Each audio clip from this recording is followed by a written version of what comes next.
Power on. It's Fighter Renegades, a Star Wars podcast. Ooh, it is time for some TIE Fighter Renegades, and I know that it's been a little while, but let me assure you, we have a jam-packed, exciting episode, and when I say we, that means me and my man Robin Freebeard. Robin, man, we're back. Welcome back. Yeah. and it's totally on me. My schedule has been absolutely insane. Actually, what's really happened is I've gone through a complete, I've just had a total change of heart and have totally fallen in love with Disney to the point that I'm wearing a Last Jedi t-shirt. No, I really am wearing a Last Jedi t-shirt, but no, I don't love Disney.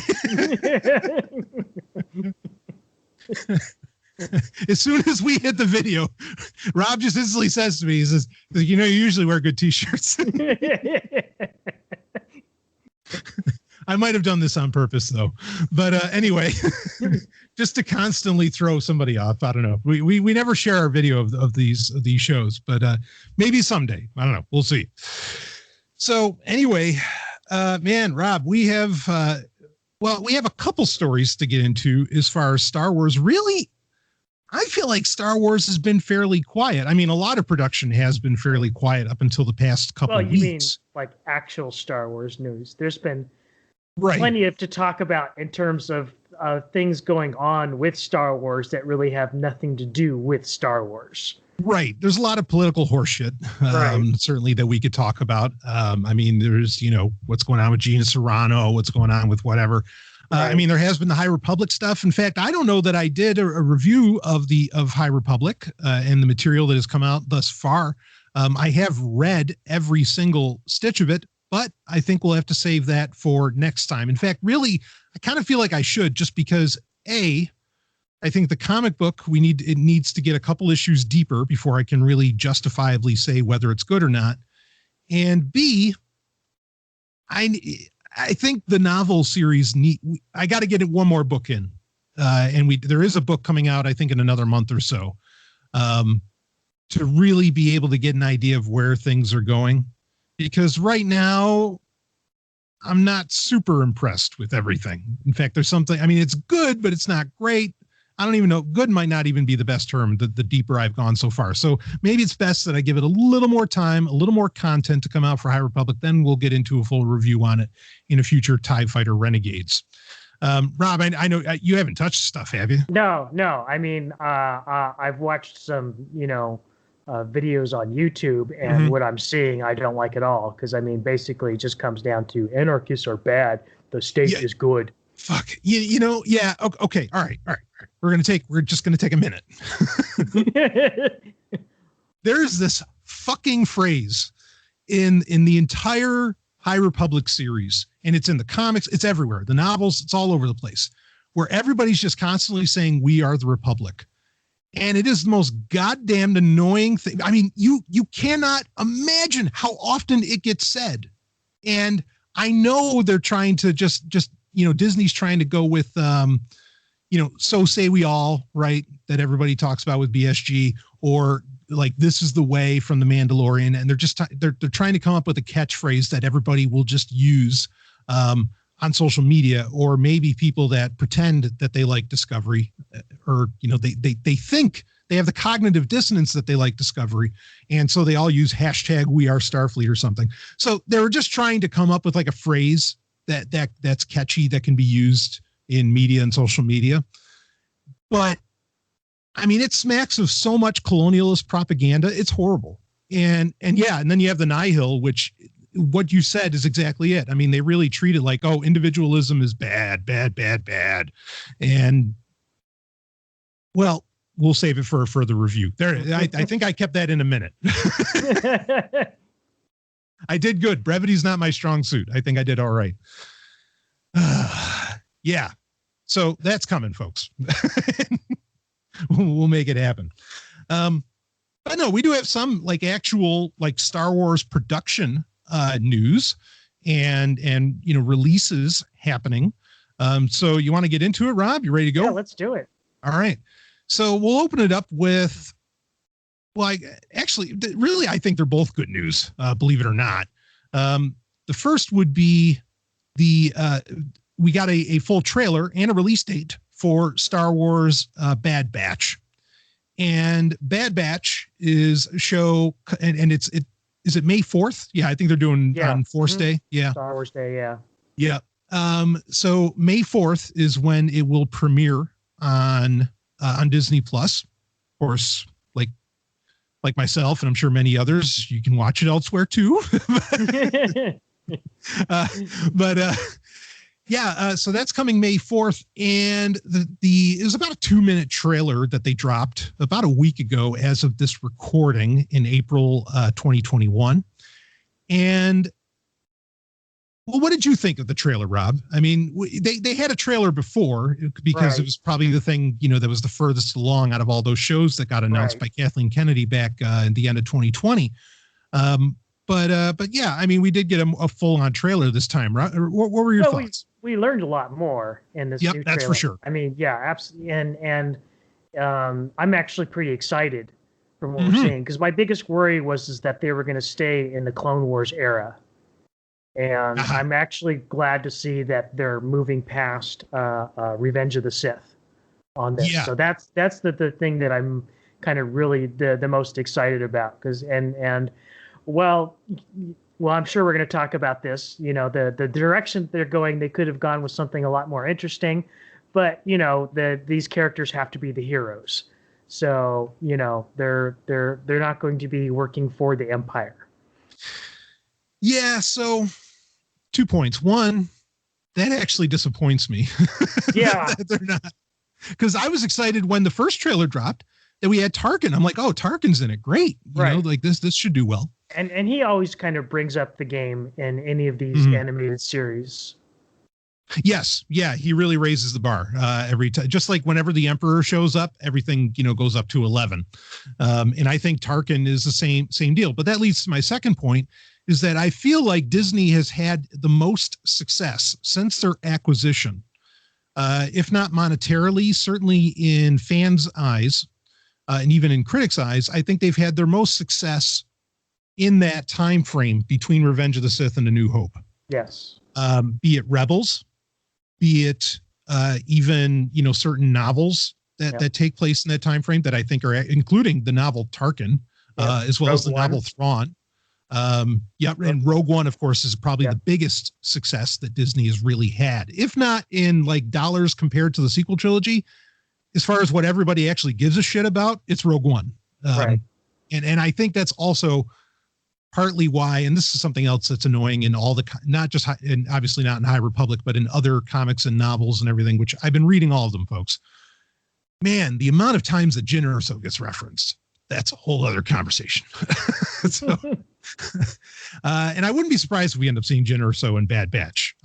Because I feel like what Disney is thinking is that, oh, people really like this era, and so we're gonna rush content out that takes place in that era, and that's where Bad Batch because we also have the Cassian Andor series coming out too. Correct, which is also the furthest along of any of the projects that are going on, and so I think they feel like, yeah, this is a winning space, minus the Mandalorian. Of course, the Mandalorian is, I would say it's an odd man out, but clearly it's the best thing that Star Wars is doing right now. But yeah, but that also kind of plays into sort of, classically what fans love, because you're dealing with, the time period pretty much directly after Return of the Jedi, and which, a lot of people refer to now as, the Legends era, where you had, this is basically in the same, time period that you would have the original Thrawn novels. Right. And so that is a very much beloved, time period in Star Wars fandom. Yeah. I get the sense, I think we might end up finding out more about the Great Burn, because we have some idea of when that happened, because of the age of the Mandalorian himself. And yeah, I don't know. I wouldn't be surprised if in the Bad Batch, if there's a bunch of cameos. You don't really get any other than Tarkin. You don't get that sense, I don't feel, in the trailer at all. But I get the feeling that's going to be a strength of the show or what they're hoping will be a strength of the show. I mean, to the point that, yeah, maybe we'll see a young Din Djarin, maybe we'll see Ahsoka, maybe we'll see, I don't know. I don't think there's any reason to hold back on anybody. Yeah, well, I mean, we know Filoni loves having like sort of these, connective strands between the various projects that he's working on, and even with stuff outside. I mean, like the Rebels did a whole, slew of connections to Rogue One, prior to that movie coming out. Where you had show up in the show several times. Oh, I know. Yeah, Forrest Whitaker's character. Yeah, Forrest Whitaker. Yeah. Sorry, I had a brain fart. Poor gullet. Yeah, Saw Gerrera, who of course was originally in Clone Wars. He shows up in the Bad Batch trailer too. Oh, that's right. Saw is in that. Yeah. So all right. So the Rogue One stuff is apparent, and I mean, if Saw's there, of course, we know when you read Rebel Rising, we know the relationship somewhat of Jyn Erso with Saw Gerrera. I mean, you knew it from Rogue One as well, but so I think it's almost a guarantee that she'll be in that. We'll see a very young Jyn Erso with kind of tagging along with Saw Gerrera, which cool. Do it.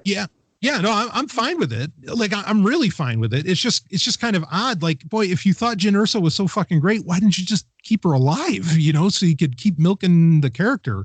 And I don't mean that in any nasty way. There was a very fuck. I'm gonna leave it in. We're doing it live. Shit. So.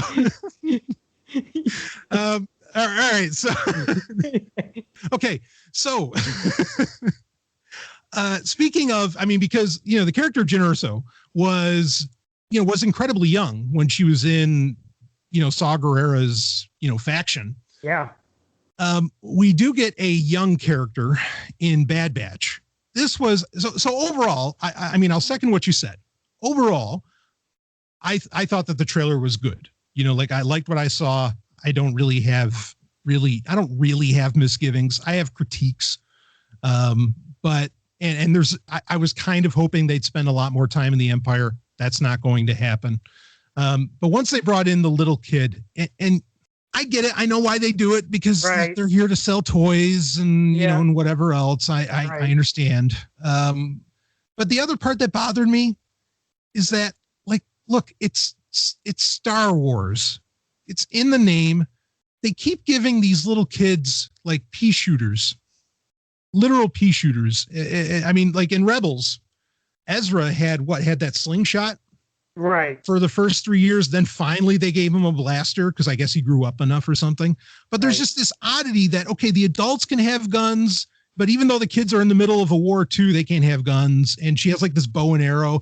And like, believe me, I am not a fan of guns. Like don't misconstrue my position here. I'm just saying that I see that as just always odd and it I don't know. I feel like it just kind of takes me out of it because it kills the narrative flow when suddenly like there's a kid there and that things are going to get handled gently. And so you can never really go to kind of the darker places. I don't know.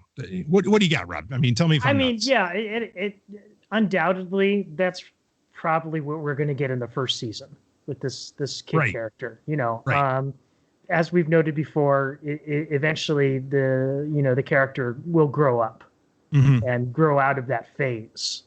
But I think because it is an animated show, that's unfortunately that's the market. And, that's one of the biggest criticisms people, lay against Star Wars animation is that it's quote, a quote kids show. And, the people who actually watch it and stick with it know that's not true. Right. Or that down the line it changes. Yeah. Unless you're talking about Resistance, in which case you might be right about that. Yeah. But that was just show, a mistake. Yeah. But that show didn't really,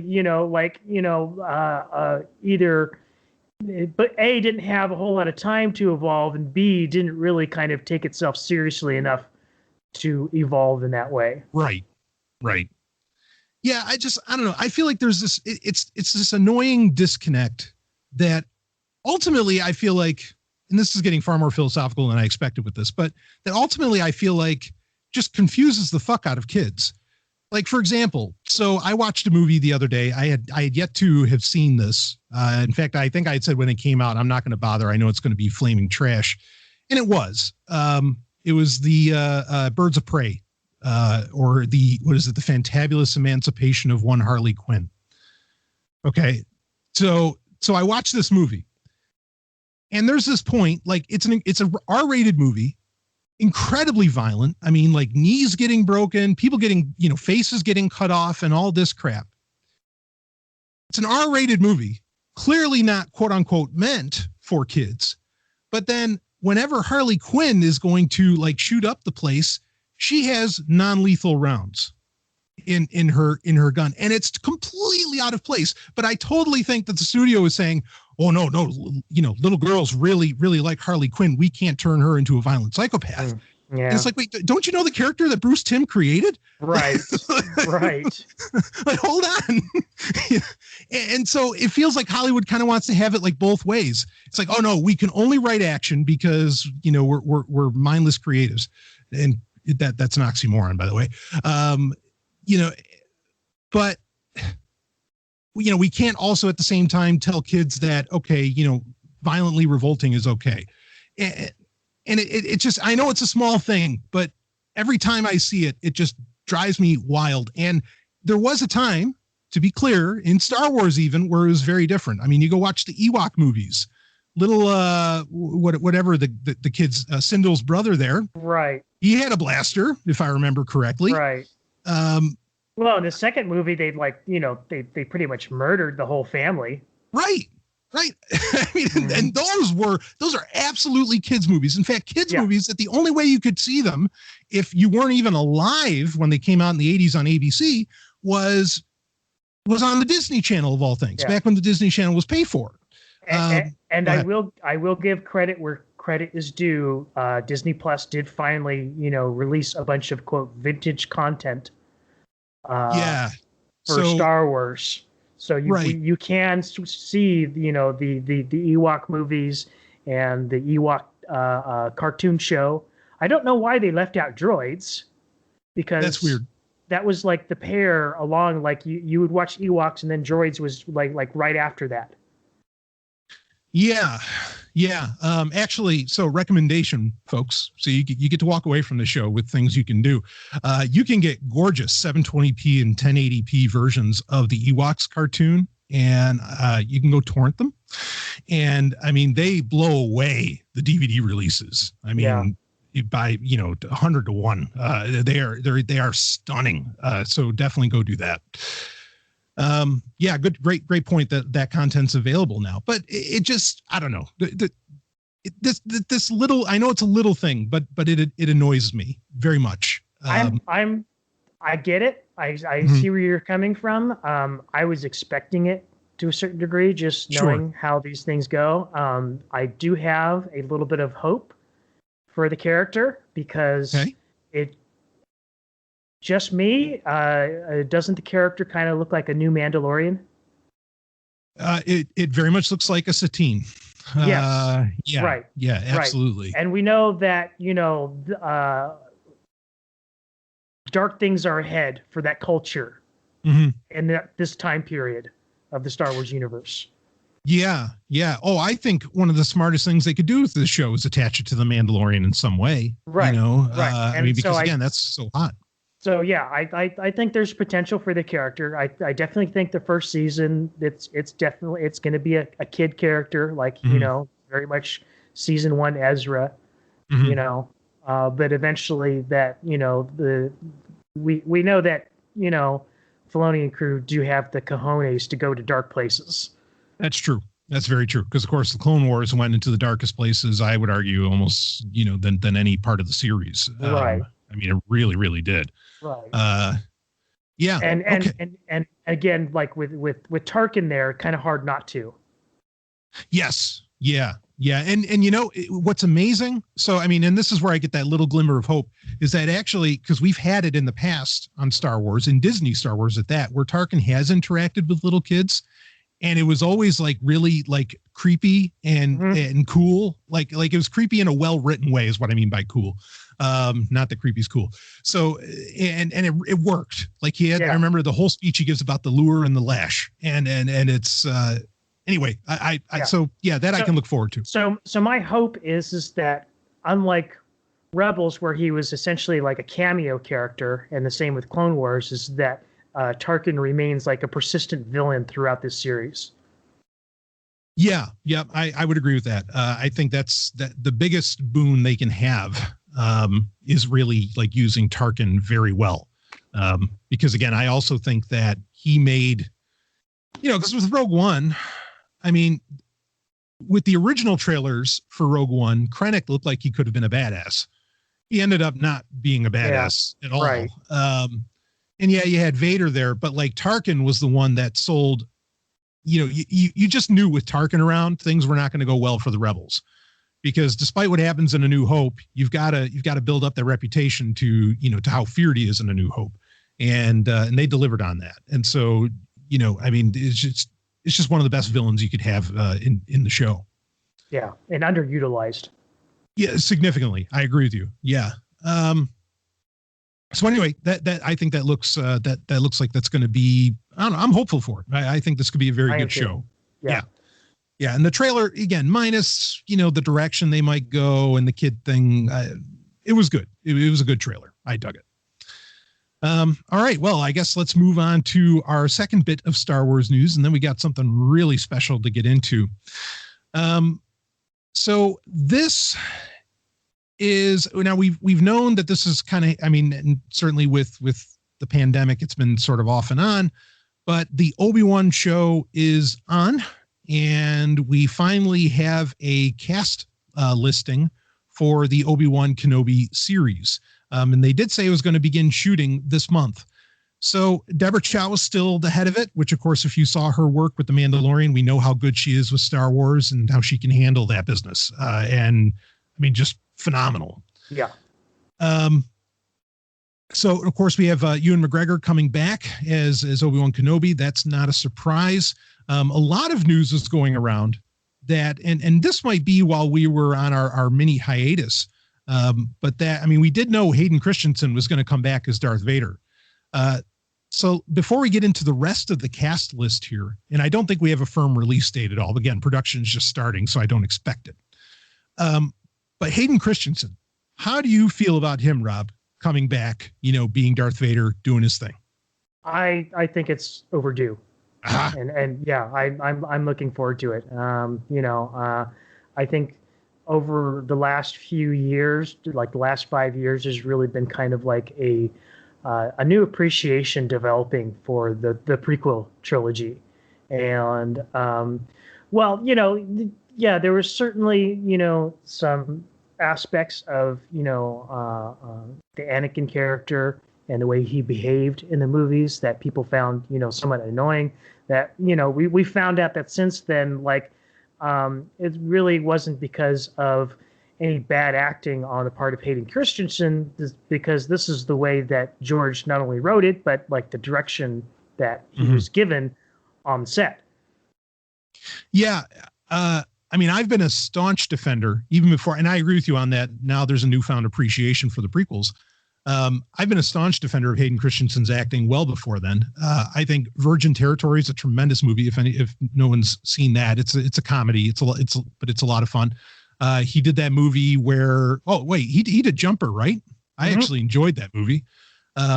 He did that movie where he was like awake while surgery was getting done on him, and he was phenomenal in that.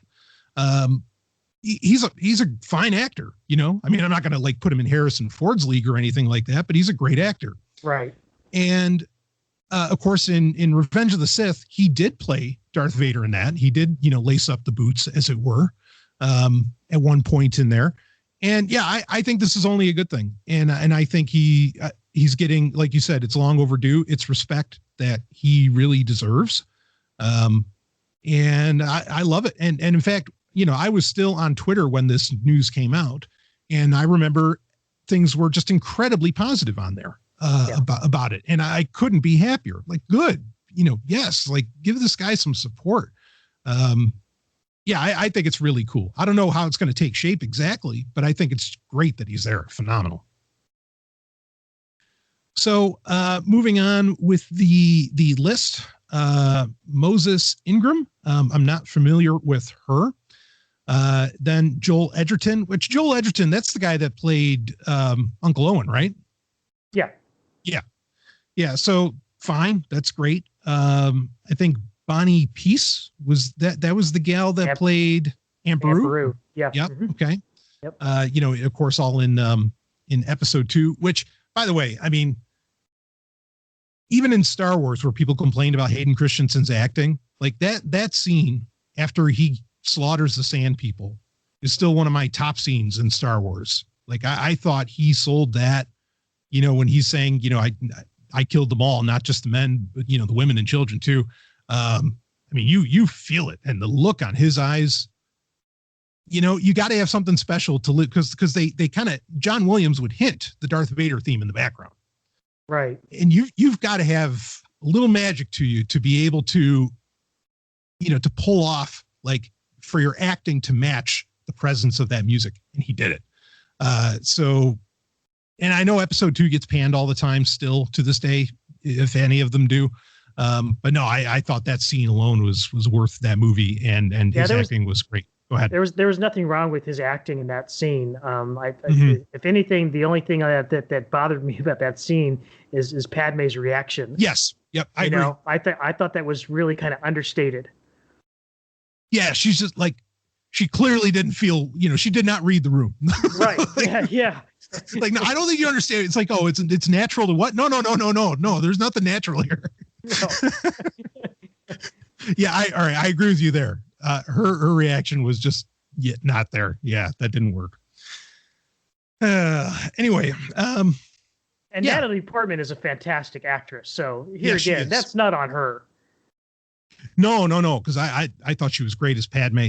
And she had her moments in that movie as well. I mean, like her aggressive negotiations joke, I thought that landed. That was hilarious. And I mean, it was a little crass for Obi-Wan to be saying she seems to be on top of things, but whatever. but Natalie Portman, you buy it. It's like, all right, yeah, no, she's the real deal. That's okay. Well, moving right along with the cast list, we got oh God, how do you say this guy's name? He's hilarious from Silicon Valley. Kumail Nanjiani. I feel terrible. That sounds right. This guy, in fact, I love the movie that he did. It was kind of an autobiographical film. He was brilliant in that. I mean, just a fantastic little movie. But he's going to be in it. Of course, we all know how jacked he is now, because he's going to be in some Marvel movie, I guess. But he's a great actor and he can be serious. Like I said, in his autobiographical film, I think Amazon actually made it with him. He's funny, but he can be deadly serious and has stupendous emotional range. Just an awesome actor. So I have no problem with him being in it. And stop me if there's anyone you have thoughts on, Rob. But Indira, I'll be perfectly honest with you. Like, I don't recognize most of these people. I don't either. There's only like maybe 5. I don't know. So we have a list of 12. Maybe half of them. No, not even half. I don't know them. So like Indira Varma, no idea. Rupert Friend, maybe, but I don't think I know who that is. O'Shea Jackson Jr., nope. Sung Kang. Now, this one's funny. So this is a guy who, in another very famous franchise, played a character named Han. So I thought it was really funny when I saw him on the list. I'm like, oh wow, Han, we're going to get another Han. and actually, I'd love it if they gave him the name. Like, let's normalize the name Han. I think that'd be fine. In Star Wars, just like we have multiple, Brians and Johns and Janes and whatever, in the real world.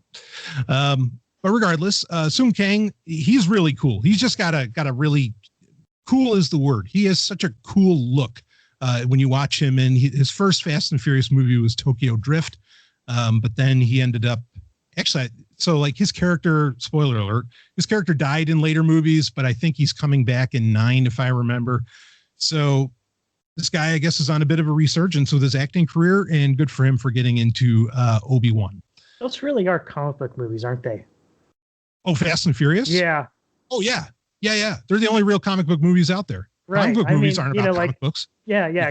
I mean, if characters die and come back, like, pretty regularly, that's a sure sign of a comic book movie. Oh, yeah. Yeah. No, I totally agree with you. I mean, I love those movies to death. And it is just that. Those are real superhero films. Now, what Marvel and DC puts out, those aren't superhero films, but Fast and Furious are. I don't know what Marvel puts out, but anyway, moving right along. Simone Kessel. That's a pretty good name to have for a Star Wars actress. Right. Let's run with it. Yeah. Zinger. But how many parsecs? How many parsecs? So then we have Benny Safdie. Oh, I probably did not pronounce half those names right. And I'm sure that'll happen as I, go and actually, as the show comes out, and I might watch like some making specials or like some Disney galleries around the production of the show. No, I apologize. I'm not going to go and watch some dumbass YouTuber, talk about all this stuff and give their, whatever crap that they want to spew out just so I can hear how their names get pronounced correctly, Anyway, so moving on. I mean, the look of the cast is fine. The people that I know, I think are great. Like every one of them, everybody in this list that I know, I think they're great. How do you feel about this cast list at all, Rob, even though I know you're not familiar with most? Like I said, I'm not, that's just it. So, I mean, I'm more, excited about the talent behind the show, which yes. I think, is it's going to be phenomenal. And definitely, with such a iconic character, headlining the show, the name being the name of the show, what it's all about, that they're not going to like skimp on this in any way. It's going to have sort of, the financial backing that it needs to look really good. Yeah. So, and it's a funny point that you bring up because I feel like Star Wars, and it's not just because you and I are really into Star Wars, because we're really into lots of things, but Star Wars is probably the franchise where I pay the most attention to who's behind the camera as much as I pay attention to who's in front of it. Right. And I think that really comes down to because of who for decades was behind the camera in Star Wars, we had full confidence in. Whether it's John Knoll, Dennis Muren, Ben Burt, George Lucas himself, and so on, and we know all those names because Star Wars was so fucking awesome. Like you wanted to know who was in it. And now I feel like you really want to know, well, who's behind it now, because that's going to matter. And it has been, especially with a lot of the, shall we say, civil wars going on within Lucasfilm, it seems, there's, your own stories around all the people behind the camera as well. But it's important for Star Wars, I think, to have confidence-inducing names behind the camera as much as it is in front. I think you raise an excellent point with that. So, yeah, I mean, this looks good. I agree. I think, I don't really see them going wrong. In fact, Ewan McGregor has only gotten better with time. In fact, that Harley Quinn movie I mentioned earlier, he plays kind of the villain in that. And he steals the show. I mean, he's brilliant in it. Definitely the best thing in the movie, and he's having the time of his life. And I hope he has the time of his life making Obi-Wan. I mean, I assume you're incredibly excited for this show. Oh yeah, I mean, understand that back in the late '90s when Episode 1 was in production, like that was one of the most exciting things was the casting of Ewan McGregor as Obi-Wan Kenobi, because he did like you could just see it. Like you didn't even have to see him, in costume before you could buy that he could pull off Obi-Wan Kenobi, and do the accent and just have the look. Yeah. And it was totally on presence because really the only thing he had more or less made at the time was Trainspotting, which was great for what it is. But yeah, I mean, he wasn't like an unknown actor, but he also wasn't a known actor, you know? But I agree with you. I never heard any, you know, and I know we've brought this up many times. No one's ever complained about Ewan McGregor as Obi-Wan Kenobi because he's just that good. So yeah, I mean, honestly, I think that's probably why half the reason why this series is getting made is because, you know, Ewan McGregor's, you know, involvement in it just kind of like automatically brings it up to 10, you know? Yes. Yep.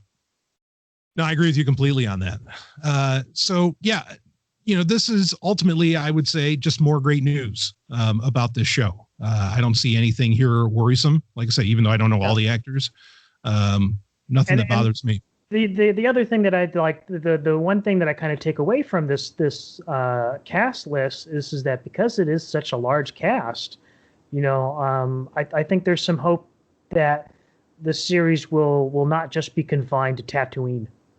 Aha. Oh, they're going to have to go places to bring in all these people. Yeah. Yeah, well, I mean, we have Darth Vader in it, right? Like now we have confirmation that, I mean, everybody was speculating that that's what it was going to have to be. And people are trying to twist, you know, lines in episode 4 for what does that really mean? Like, what does last time we met mean? Go ahead. Yeah, but it also gives it the opportunity to move around in time, too, which Star Wars hasn't done a whole lot of. And, you know, which, you know, I think they could definitely take advantage of in this show.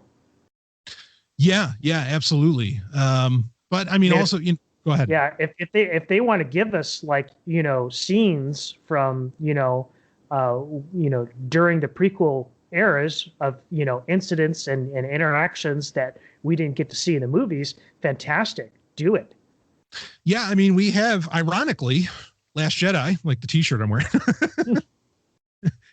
As horrible as that movie was, it did really introduce the concept of the flashback in Star Wars. So there's precedence for that now, and I wouldn't mind it if they want to rock some de-aging technology on Ewan McGregor. Give us a surprise scene with Liam Neeson. You know, they wouldn't. Honestly, wouldn't even have to do that much. I mean, he neither him or Hayden Christensen really look a whole lot older. Oh, Hayden Christensen's like DiCaprio. I feel like, I mean, he's just like, you know, he's the immortal boy. Yeah. I mean, he does look a little bit more mature, but at the same time, they were kind of making him look boyish. Yeah. So that he could grow up, you know, progressively through the films. Right. Yeah. So, well, I love that idea of us getting flashbacks. Again, I think this speaks to what we were talking about during the Bad Batch conversation, in that Disney's clearly playing it. You know, they know where their hot time frame is. It's between Revenge of the Sith and A New Hope, and they're playing that one more time. So not a surprise by any means. And again, you know, I'm kind of hoping, because, you know, that whole Great Burn thing, I'm still dying to know more about this, you know, from The Mandalorian. And so, like, it'd be interesting if there's even just like background information in all of these shows that take place during the time frame that may have happened. That make it the most interesting, or, you know, that would really like flesh that out, give us a bigger universe and make things interesting as we go into, well, I mean, you know, as far as I know, Book of Boba Fett is still on track. Mandalorian season 3 is still happening. So yeah, build up, you know. I mean, they you know, they've announced all these shows, you know, officially, you know, who knows how, you know, Rangers of the New Republic is going to turn out without Gina Carano. But we haven't been told that it's been canceled. So, you know, there's a plan. Yeah. And certainly, you know, you got a lot of opportunity here to build up a character, maybe that could, you know, be in that and be in some of these future shows. It's not like the Rian Johnson trilogy of movies, which was never truly announced or given a title of any kind. You know, all these shows have like been officially announced and been given titles. Yeah, and we actually know what they're about, kind of, you know, which is also more than we've gotten, you know, than most of these announcements that we've gotten in the past few years, which is nice to actually have an idea. Like that Acolyte show, can't wait. Like I'm very intrigued to learn more about that. Absolutely, yeah. Ahsoka. I mean, like, yes, yeah, obviously. Bring it on. Yeah. Yeah. So, you know, we got a couple shows here really that we're talking about that I'm excited for, both Bad Batch and Obi-Wan. Bring them on. and even Andor. I'm good for that too. I know that's hot on the heels. Yeah. So it would be nice to have something that's and obviously we're looking forward to all these shows coming out, because it'd be nice to have something to talk about in terms of Disney Star Wars that is not dealing with the internal politics of Lucasfilm. Right, because I mean, you listen really, to go ahead. Anytime any of that stuff gets out into the news, and it's just diminishing the franchise, in my opinion. Yeah, no, I agree. And actually, so something purposeful here in the show notes. If you notice, the two links are both official Lucasfilm Star Wars links. Like, I am so tired of the news industry overall just peddling shit. I don't want to link to The Verge. I don't want to link to, go down the list of them any longer, for their stories, really. We can stick more to the official announcements, because everything else is, a lot of hearsay and whatever else. And, oh, my insider, so take this with a grain of salt. It's like, well, how about, I pour water on you and you flow away like salt or something. It just drives me insane. Anyway. So yeah, I hear you, and it would be good to actually talk about Star Wars and not fucking Lucasfilm politics so much. So even though I know people love it when we talk about that kind of crap, regardless, we don't always love it. No. I'd much rather be talking about how cool this character was and all right. That's what I started doing this show for. It had nothing to do with, wanting to talk about what Kathleen Kennedy is doing versus, whoever. So anyway, anything else on Bad Batch or Obi-Wan? No, looking forward to both. Yeah, same. Let's I can't wait for them to come out, and we're going to be reviewing them as they do. So, but now, not to say we're above talking politics, folks, we're not, but we just don't do it for clicks. So, for now, let's, so actually, speaking of YouTubers that aren't flaming piles of shit and then that are just peddling nonsense, recently, in fact, Rob, I think you shared it. You shared it in the Sovereign Tech Telegram group. There is a YouTube channel that I've enjoyed from time to time called Trexpertise. Yes. And this guy did a video where he did a breakdown. It was like 20 minutes where he did a breakdown of his, he did a ranking of his favorite Star Trek movies and his favorite Star Trek shows in order. And it was very well done. I loved what he had to say.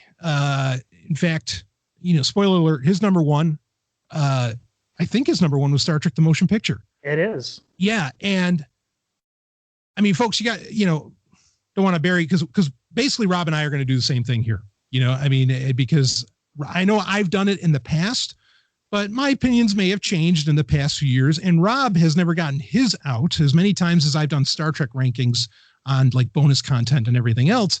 I thought it'd be a lot of fun to have the back and forth conversation on this and to hear Rob's thoughts. Because I think actually Rob has much better taste than I do, but I don't know about that, but no, you do. So, but that's besides the point. No, it is the point. But anyway, it was really refreshing to see that. And I felt, because, for him to say Star Trek, like growing up, I had been hearing my whole life at conventions, even within my own family and at school and whatever, about, Star Trek: The Motion Picture is the worst one. Oh, all the odd numbered Star Trek movies suck. And, but Star Trek: The Motion Picture is so fucking boring. But he actually came out, said exactly what I've been saying for years on Sovereign Tech, that no, Star Trek: The Motion Picture is actually the most Star Trek of any Star Trek, TV show, movie, whatever. Like, it is the most clear presentation of the dream, as it were. And that's the point that he made. And I'm like, someone else fucking, saw what I saw. Now, that doesn't necessarily have to make it one's favorite. And really, even if it was like number 3 or 4 for him, but he still made that claim, I would have just loved hearing that claim that no, this is Star Trek. Or at least this is Gene Roddenberry's vision. I shouldn't say this is Star Trek. Star Trek can be a lot of different things to a lot of different people. So, Yeah, I love this ranking that he did, and I was like, yeah, it'd be, Rob, let's get behind the mics and let's do our own. And we had a little bit of Star Wars news to get into, but we like to open things up and get into science fiction in general, among other things on this show. And so I thought it'd be a lot of fun to get into a ranking, and I'll invite listeners of this show, listeners of Sovryn Tech, anybody, if you're in the Telegram group, or even if you want to email me questions@sovereigntech.com. If you want to send me your ranking, we can bring that up and cover it in the next episode. I'm open to that, and I'll remind it at the end of as we go through our ranking. So I was wondering, Rob, how to go about this, because our rankings are actually pretty different. I think yours is the most interesting, by a long shot. Like when I saw your list earlier, I just, we were talking, and I was just like, that's bold. That's all I could say, because wow, man, those choices. So tell you what. Well, right, I mean, go ahead. Considering like you've mentioned, you've kind of done your ranking before. Sure. On Sovryn Trek or any other program. And arguably, I mean, you say that your opinions may have changed, but your list looks pretty much close to what I imagined your list looking like. Right. And we already know what's at number one for you. Yeah. You've already kind of you've already said it. A lot of people would argue that that is a bold choice. That's true. Yeah. So I mean, All right. Well, so this is what we'll do. We'll give the listings. We'll give mine, we'll give yours, and then I think we're going to go down yours, and and we'll react to yours. Okay. I think that's going to be the best or the most interesting way to go about this, because your choices, like I said, are quite bold. So here we go. So here's we'll do the movies first. Here's my movie list, and we got them in. It's 13 total, so we are including the Kelvin timeline. We're including Jar Jar Abrams or J.J. Abrams, his movies here. So we have number 13, Star Trek Nemesis, which I'll actually bring up here. That's both of our numbers 13. Yeah. So yeah. Do you want to just do this? You want to go into it now? Yeah. You just want to go back and forth. Well, we'll just run it. We'll run it through very quickly. Okay. And then we'll. Well, that's what I meant. It's just run it through really quickly. Like you say your number 13, I say my number 13, and then. Yeah. Oh yes. Yeah. Let's do that. Yeah. Perfect. Okay. All right. Let's do it. So number 13 was Star Trek Nemesis for both of us. Number 12 for me was Star Trek Into Darkness. Now, what was your number 12? My number 12 is Star Trek V: The Final Frontier. That's fucking insane. But and I knew he was going to say that. that's madness. Okay, number 11. Save the comments for later. Number 11 for me was Star Trek 2009. That being the that being the first J.J. Abrams movie that came out in 2009. What was your number 11? Star Trek Into Darkness. Okay. My number 10, Star Trek Beyond. Your Star number Trek 10. Beyond as well. That's kind of weird. Right, but so there's some crossover here. Yeah. Okay, and then my number 9 was Star Trek V: The Final Frontier. Your number 9? Star Trek 2009. So the first of the JJ movies. Yeah. And just quick, I wouldn't argue too much that people think that's the best of the J.J. Abrams films. Like I can understand where people are coming from on that. All right, number 8 for me was Star Trek First Contact. Number 8 for Rob. Star Trek Insurrection. All right. Just hear me out, okay? Yeah. All right, we'll get to it. My number 7 was actually Star Trek Insurrection. Your number 7 was First Contact. So we just basically have 7 and 8 reversed. All right. Well, that's going to make for a good conversation. Why did one think one was better than the other? My number 6, which is where this movie belongs, is Star Trek Generations. What's your number 6? Is Star Trek 6, The Undiscovered Country. And I see now it has nice symmetry to it. All right. Well, anyway, my number 5 is Star Trek 4, The Voyage Home. Your number 5? And Star Trek The Motion Picture. More madness. My number 4 is Star Trek II, The Wrath of Khan. Your number 4. Star Trek IV, The Voyage Home. It's amazing how that happens for you. So then my number 3 is Star Trek VI, The Undiscovered Country. Your number 3. Star Trek II, The Wrath of Khan. I think that's totally fair, but we'll talk about it. My number 2 is Star Trek III, The Search for Spock. Your number 2 is Star Trek III, The Search for Spock. Yeah, because like that's the one that I think could be number 1 on anybody's list, and I totally hear them out. So I'm not surprised by that happening. Now, my number 1, like I said earlier already, was Star Trek: The Motion Picture. Your number 1, you haven't uttered these 3 words yet, so I'm going to let you utter them now. Go for it. Unabashedly, Star Trek Generations. Unabashedly, he even added in another word. Wow. All right. Okay. Star Trek Generations. We're going to talk a lot about that movie in this, I think, because actually I have a lot of comments on that, on why it's number 6 for me. Like, and it being number 6 for me is a big compliment, really. And I'll explain why, but let's start going down to 13. No, it really is. I mean, massive compliment, and we'll explain it when we get to number 1 for you. I'll get into why. Okay, so let's go with Star Trek Nemesis. Let's talk about that. That's both of our number 13. Yeah, for very good reasons. Yeah, like I don't think it's as bad as everybody says it is, and in fact, Trexpertise. Oh, wow. All right. Well, Trexpertise even said something that I've said about this movie in the past, that the deleted scenes are actually really good. And if they put them in, some of the deleted scenes are the most human moments of the movie, which is what this movie's missing a lot of, is like the next generation characters acting like next generation characters, right? Which is probably the biggest argument against it that I agree with. So give me your breakdown. Trexpertise in his, ranking mentioned, one particular scene that he wanted taken out of that movie, and that was the, the joyride in the whatever you called that, in the Argo. Yes. Yeah, the Argo. Yeah, yep. Right. And I don't have too much disagreement, but I actually have a scene in this movie that to me is just abominable and doesn't belong in any Star Trek, and that's the psychic rape scene between Shinzon and Deanna Troi. That should not have happened, should not be in that movie, should not be in any Star Trek movie. I mean, Star Trek's dealt with that. Like Next Gen, I feel like has kind of dealt with that, or maybe I'm thinking of a Voyager episode or something. But I don't feel like they've done it like that. So that bad. Yeah. Okay. So I'm going to say I agree with you, because I remember an episode of Voyager where they played up in like the radio spots. So this is back when Voyager was actually on, because radio mattered.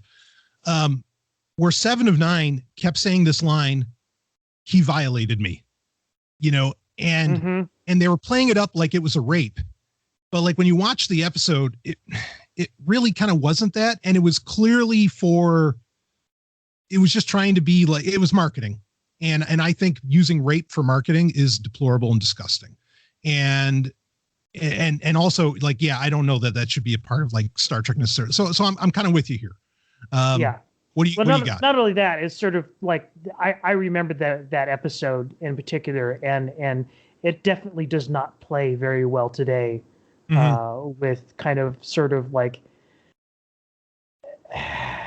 it certainly brings you to like, if somebody was of the opinion that, you should immediately question any woman anytime she makes a claim of rape, that would definitely play into that kind of attitude, which I don't agree with at all. Yeah, agreed. Yeah, well, so I'm with you on that. I thought that was like just a cheap play, and I get it. Like writers have always, or they claim they've always had a hard time writing drama around Deanna Troi that wasn't like necessarily tropey, but guess what? This is kind of tropey.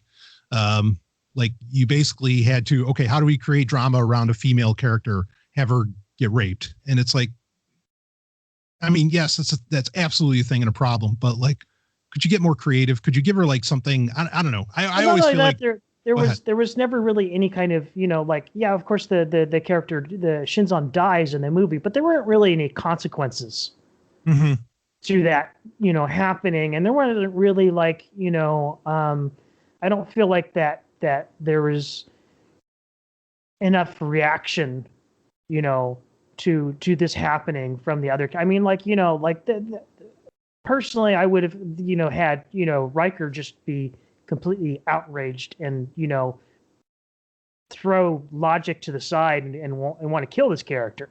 Oh, I think Riker should have instantly. I mean, he just got married. Yeah. I mean, if I were Riker, frankly, I would have called up the manual control, had that big stick come up in the middle of the bridge, and I would have rammed the fucking, the Scimitar. Right. Warp speed. Here we go. I would have pulled an Admiral Holdo on it, and like madness. I agree with you. So, I mean, but that kind of plays into the whole problem of the film is that, or my opinion, is that none of these characters, and we know that like they brought in a director who was not familiar with the Next Generation. You ran into that. You let Patrick Stewart have creative control, which now we know is an absolute mistake. Right. Thanks, Picard, or Star Trek Picard. Well, but and not only that, like, the way that they killed off Data was not the worst way to kill off Data. It's the fact that, like there's some fan fiction now where they've completely undone that. And not only that, like the character that they created with B4 really wasn't all that interesting. It wasn't up to par to what you would expect from even a failed, Sung android experiment. Right. And the fact that, like I said here again in later fan fiction that, they kind of shuffle that off to being that character to being just body parts in a drawer. Yeah. That's a huge waste. So, I mean, yeah, this movie failed in what it was trying to accomplish back then. And it fails in even being recognized today. Yeah. It's a horrible send off. And it will speak to something I'm going to bring up a little bit later, probably when we talk about Star Trek Generations, about Star Trek Next Generation films in general, but I'll save that for that. I mean, I don't mind a darker tone. I don't have the issue with it being darker. That's fine. I like having, a little bit of fresh flavor in Star Trek. But yeah, the characters just, that's the one thing I definitely don't like about it is the characters weren't acting like the thing is there's a way to do that and to treat that darker material with the the gravity that is that it really deserves. Yeah. And we'll talk about this later, but there's a Star Trek show in particular that does this very well. Mm-hmm. Okay. Oh yeah, well I know which one you're going to bring up. Yeah. Thank you, Mr. Burr. So all right, well let's go to number 12, shall we? I think most people would see Nemesis as probably the worst Star Trek movie. It's interesting because Trek's Prestige put it at number 8. I thought that was weird. Like, that was madness. That to me, you talk about madness in my list. That was madness.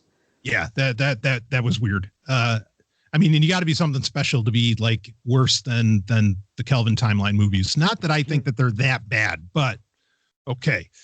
So, well, anyway, while we're talking about madness here, let's go to number 12. Number 11. Wait, well, no, we didn't get into number 12, Star Trek 5. Oh, that's right. I'm sorry. Yeah. I just wanted to skip it because I'm trying to, I'm trying to Highlander to it. Holy fuck. Well, maybe one day we'll get a Renegade version. It'd be nice. Because we do know that William Shatner had much bigger plans than what actually ended up on the screen.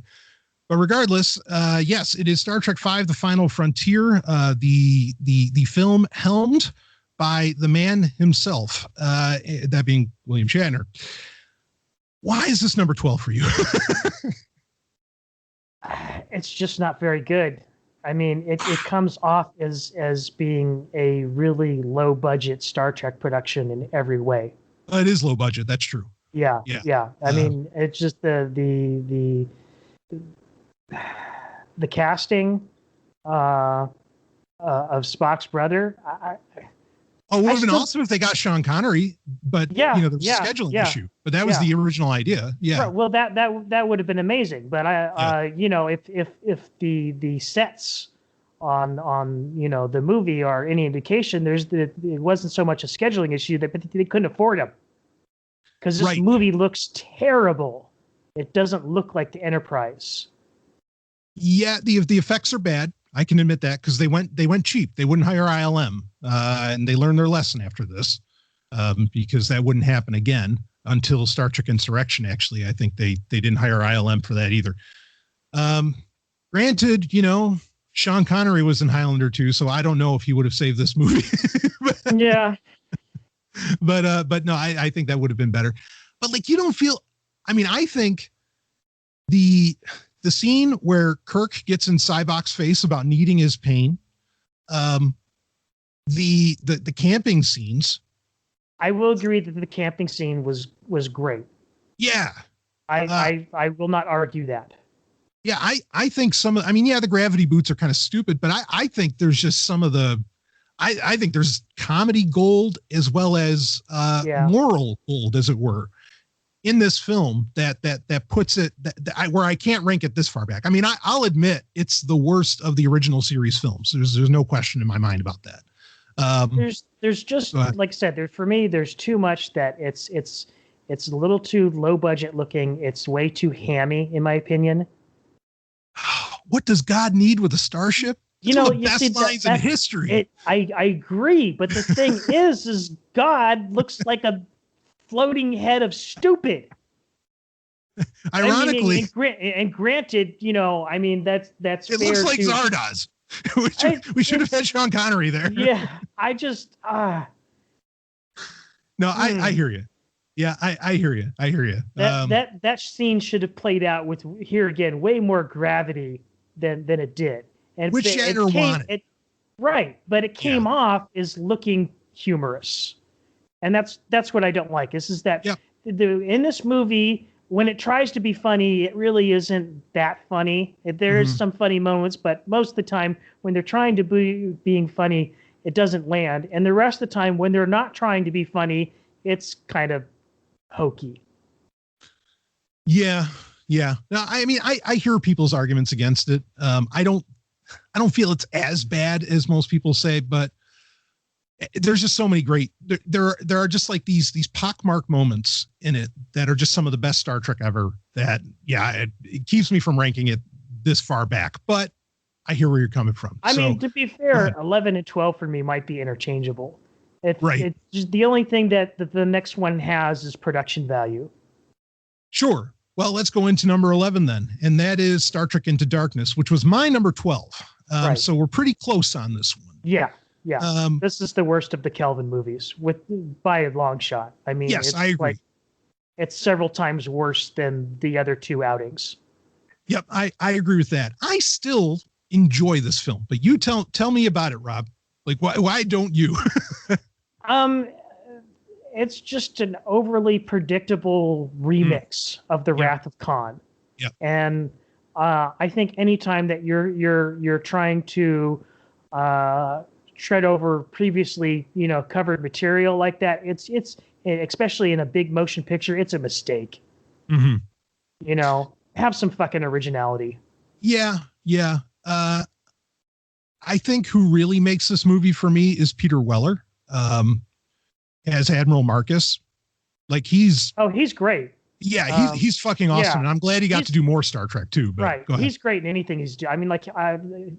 Speaking of Peter Weller, there's this fantastic television show, science fiction television Odyssey show 5? that he did. Yes. Yeah. Amazing. Yes. Yeah. I like pumping my fist over here. Most people haven't heard of this. I'm not surprised Brian knows it because he does have good taste, despite what he says.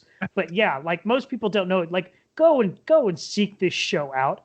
The ending is a tragedy that they let the series off the way that they did, but the ride is so good. Yes. Yeah. It was a Showtime show, so it's uncensored. It's all that. That's what initially, young teenage me was into for wanting to watch it. But Peter Weller was there, and so I'm like, well, Buckaroo Banzai's on. Let's go. And the cast in that show was fantastic. The premise was amazing. Yep. Yeah, and that was the thing too, because I mean, yeah, we did get Peter Weller actually in Enterprise before Into Darkness came out. Right. Playing a very similar sort of character. Right.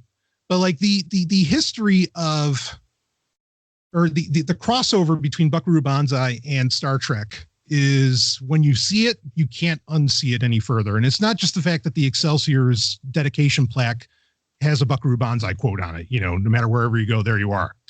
And so, yeah, I loved that. And that had me excited when the movie was coming out. It's like, oh shit, Peter Weller, here we go.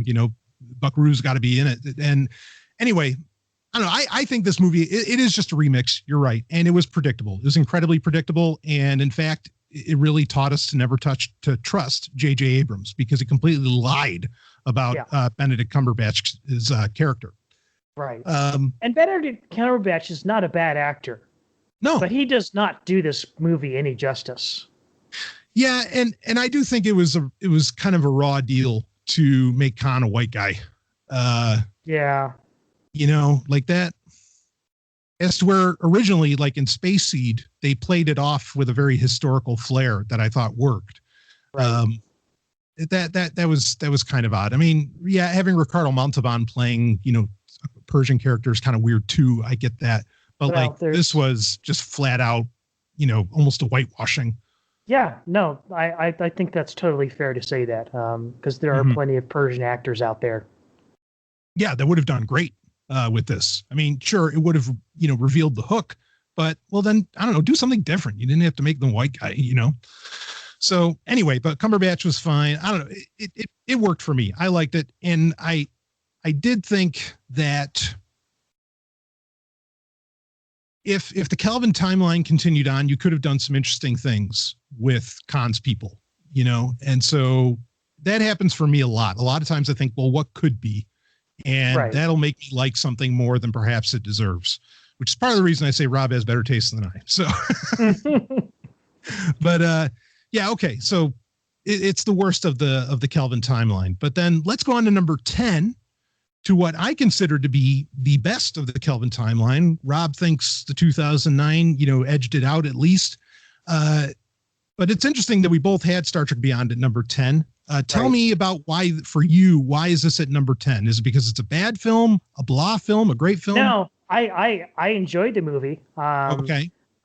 It's a great popcorn film. I don't know that it's necessarily really good Star Trek, but it's entertaining. It is very entertaining. I agree with you on that. I think it feels the most like original Star Trek, and that's why I consider it the best of the Kelvin timeline films. Okay. And really that's it. And also it did, like, they really tried very hard, and not just in stupid Discovery ways where they like mention a name or something. They tried really hard to connect this, like with Enterprise. Right. Which they did throughout the Kelvin timeline. Yeah. With the Mako. Right. And, the Xindi War, like they talked about that. I thought the Franklin was a really cool design. I dug a lot of that stuff. And like the Yorktown that station is gorgeous. Like, what a great set. Yeah. And the music, boy, Michael Giacchino's score is top notch in this one. I mean, just awe inspiring. And then the inclusion of the Beastie Boys wasn't bad either. Even though I know some people disagree on that. But yeah, I like this film a lot. It felt the most like Star Trek to me out of the bunch. So, but go ahead. What else do you have on Star Trek Beyond? I mean, you're completely fair in saying that, Star Trek 2009 just barely edged it out. Right. Catch me on a different day, and these two could be interchangeable for me. Okay. No, that's fair. That's fair. So, well, let's go to the other one then, with number 9, the Star Trek 2009 film, which for me was at number 11. So not too different. Mm-hmm. Do you feel like, let me ask you this, you can tell me what you liked and disliked about the film, but let me ask you this. And I know we've talked about this in previous TIE Fighter Renegades. There's a theory that basically the reason why Star Trek 2009 was such a big hit was because it was actually Star Wars. Like, it was Star Trek, but it was like Star Wars in wolf's clothing or something, or you know what I mean, in sheep's clothing. Do you feel like that's accurate? that J.J. Abrams was just, he got offered Star Trek, but he really wanted to make a Star Wars movie, and so he made a Star Trek. Yeah. It's. I remember hearing that criticism, back in 2009.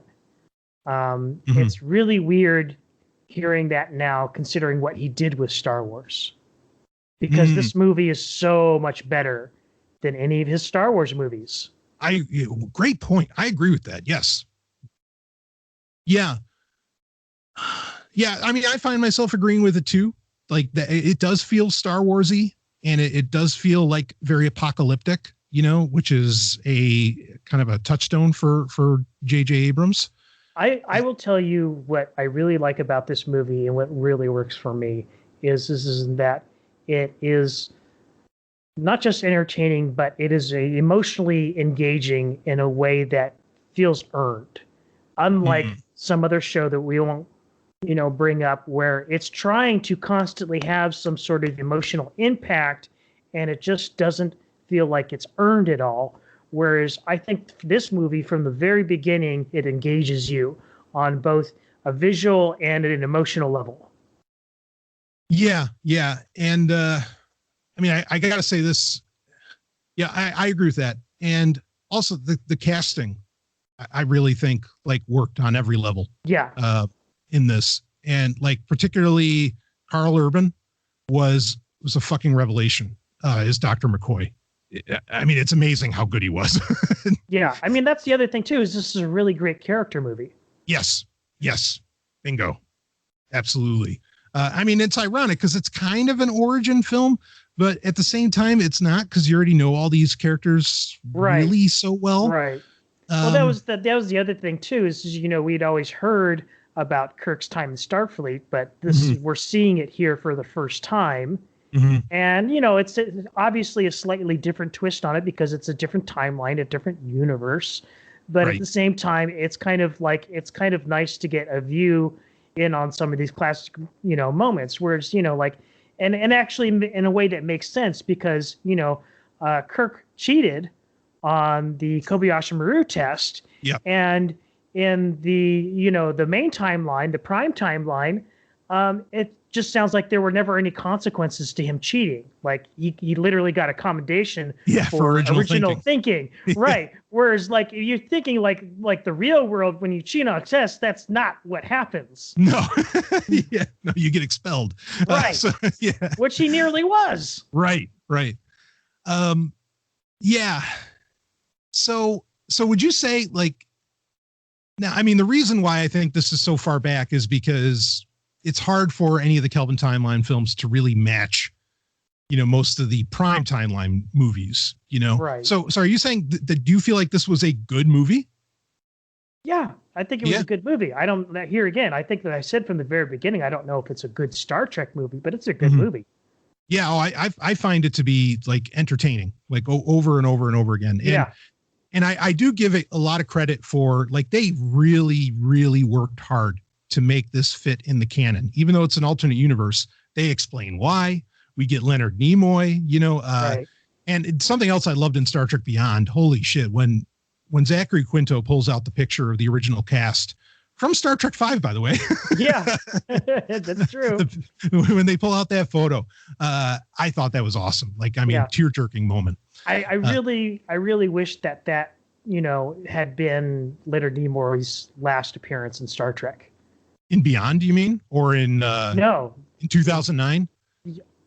Oh, that's right. In Beyond is where but I'm talking about I wish he had not been in Into Darkness. Right. When they have the parting scene where Kelvin Spock meets, Prime Spock. I kind of wish that had been the send off for the character. I agree. Yeah, I would agree with that. As much as, give me all the Leonard Nimoy we can get. I'm with you on that. That I think that would have been a much better send off, because I don't know, it was kind of shoehorned in Into Darkness. Right. So yeah. So, all right. Well, I agree. I think it's a very good movie. And I probably, out of the Kelvin timeline movies, it's the one I've watched the most. I mean, I really, really, and I will actively put it on. I actually care to watch it now and again. So, all right, let's go to number 8. we're gonna try and run through these. So actually, let's talk number 8 and number 7. So because for you, number 8 was Insurrection, number 7 was First Contact. For me, was number 8 was First Contact, and number 7 was Insurrection. So we kind of switched them around. Do you think that there is a broad divide between how good First Contact is and how good Insurrection is? Absolutely not. You catch me on here again. This is another case where if you catch me on a different day, and I could easily switch these two. Okay. All right. Tell me the story with these. I mean, I love them. I think they're like being at 7 and 8 to me is not an insult. Right. To these movies at all. They're both fantastic movies. I will be the first to admit that I did not appreciate Insurrection on the first viewing as much as I do today. Mm-hmm. And that is, I will give full credit to Brian for kind of opening my eyes to really how good this movie is. Well, I appreciate that. Yeah, I mean, this is, I like to call it my favorite Next Generation film, even though Generations is further down on the list here. For me, even. I think this is a movie that gets better. This is a fine wine of a film, as in it gets better with time. And in fact, it gets better right now in 2021 because of, a big part of Star Trek is having a very positive outlook on technology. A lot of Star Trek fans rip Insurrection because they feel like it has a negative outlook on technology because of the way the Baku feel about it. Mm-hmm. But I think the Baku are more right now than they've ever been, in 2021 where we're at. Yeah. So to be completely fair, the Baku, settlement looks like very much like my kind of dream, paradise. Precisely. Yes. Yeah. I also think that the film takes the time to get into some very, dare I say, esoteric areas for Star Trek, where they're basically slowing down time, which I get it to a lot of people. That's very weird, but that's also very Gene Roddenberry. Yeah, I wish they had done more with it, actually. Yes. Yep. No, I agree with you. So yeah, I really like that film. First Contact. I mean, or do you think there's any negatives with Insurrection? I think in a lot of ways, Insurrection not as bad as 5, but suffers some from production values deficiencies. Well, it's another movie where they did not hire ILM. They definitely cut costs. Yeah. So, and it shows. Sure. Yeah, I won't disagree with that. Though, I mean, when Riker pulls out that manual stick, boy, I do love that. That's so cool. Anybody that was spending their time with the Logitech flight stick, in the 90s, you were excited as shit when you found out you could fly the Enterprise with one. Which is funny because they did the same thing in Beyond. Yes. That was another Logitech flight stick, as I recall. Yeah, that was great. Oh, man. Yes. So, okay. Yeah, I could hear that. I do think it had a lot of great character moments. I thought Worf was hilarious in the film. So was Data. I mean, I don't know. It worked. So First Contact. Now, this is for a lot of people, this is their top Next Generation movie. In fact, for a lot of people, this is their top Star Trek film. I think this makes number 1 on a lot of lists, which blows my mind, but I get it. I kind of get it anyway. I mean, tell me the positives, the negatives on this one, Rob. I think it's a really good, entertaining film. It's a good use of the Borg. Mm-hmm. In my opinion, I know a lot of people have, criticisms of introducing the Borg Queen, but I think it paid off, and especially in the future. In Voyager, it paid off. Yeah, right. That's, I agree. Yeah, that's what I'm saying. It opened up a lot of opportunities for future storytelling that was pretty good. Yeah, I agree with that. By the way, we didn't mention it in Nemesis. It was cool to have Admiral Janeway. That was probably the best part of the movie. I love that. So First Contact. I like it a lot. I think it's great. Sure, it's Moby Dick in space. I understand, those kinds of arguments. It's not. I don't really feel like. I mean, it's cool to find out what First Contact actually looked like with the Vulcans and everything. That was awesome. But I don't feel like there's no real message, I don't think, with the film. And I don't really get the anti-revenge message either. And also, flip side of that, Insurrection does have a message that's supposed to be about like kind of like the Native Americans. That's fair. And, yeah, but I do think that they kind of forced that in. Like it didn't exactly. I mean, Patrick Stewart acted it perfectly, but I don't know. With First Contact, I just there was nothing there that right. for well, me. I mean, First Contact and your criticisms are really spot on, and here again, I could very well, based on what you're saying, switch Insurrection and First Contact. I don't think that First Contact really does have a message. It is just an entertaining movie, much like Star Trek 2009. Yes. Yep. I agree with you. But boy, James Cromwell, fucking awesome. Yeah. That was inspired casting. I loved him as Zephram Cochrane. Yeah. Yeah. I never. And the scene where they're launching off and playing Magic Carpet, that was just I love that. Yeah. Awesome. Yeah, I totally agree with you on that. I remember when I saw that in theater. Yeah, and just like the scene where like Riker's really enjoying it, and and Geordi's just going like, "What the hell is going on here?" All right. But Riker knows his 20th century music, so it's completely in character. Yes. So a couple things. Something I've noticed, because actually, Ellen and I have been rewatching The Next Generation lately. Riker.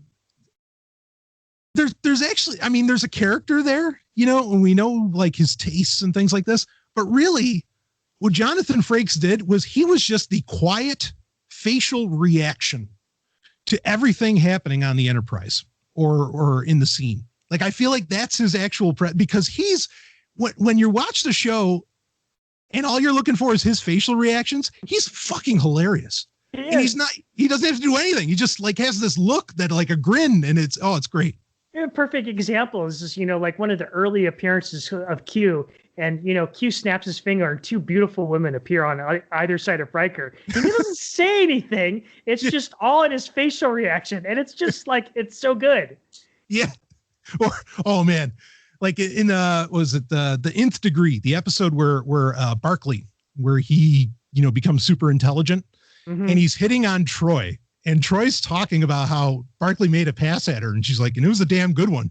Riker's face, because at first Riker's like laughing that Barclay made a pass, and then she says, "Oh, it was a damn good one." And then Riker's face just suddenly like just goes totally solemn, like, "Wait, whoa, what?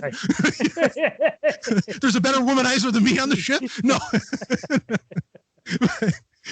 He is just dynamite for that. But yes, in the Magic Carpet ride scene, the look on his face, the grin is phenomenal. And it just makes everybody in the theater smile. Yeah. So how do you feel about Geordi losing the banana clip? I get it. I mean, when you sort of graduate to motion pictures, I would assume that there's a little bit more clout that the actors have. Sure. And we all know that he was not particularly in love with that, prop, even though it was very iconic and very much, identified the character. But yeah, I preferred the visor. I understand the reason for it going away, and it's not a bad one. Sure. And what they did, I thought worked. Like, I mean, I'm with you. I wish he kept it. But what they did worked. And I do get LeVar Burton's, logic on it, and that's fine. So, all right. Do we want to move on to number 6? Yes. So number 6 for me was Generations, but we're going to save that conversation. Number 6 for you was The Undiscovered Country, Star Trek 6 itself. What puts this at number 6? It's a good movie. Number 6 here again, it's not an insult, right, in any way. And it, really, if anything, this is the one I kind of struggled with giving a placing. And I had to think about it, and so I do put it up ahead of those two Next Generation movies, but not as good as the next one. So number 6, which is Star Trek 6, kind of had trouble finding its place in this list because it's not great Star Trek, but it's pretty good Star Trek. Yeah, I think I always loved it because I feel like it gave you the deepest look into Starfleet. And not only that, you actually had another ship besides the Enterprise, Basically, you had the Excelsior, you know, Right, you had, and Captain Sulu was great. Which should have gotten its own series or movie. 100%. 100%. I mean, George Takei is phenomenal as Sulu. And I mean, he almost steals the movie with Star Trek 6, in my opinion. Yeah.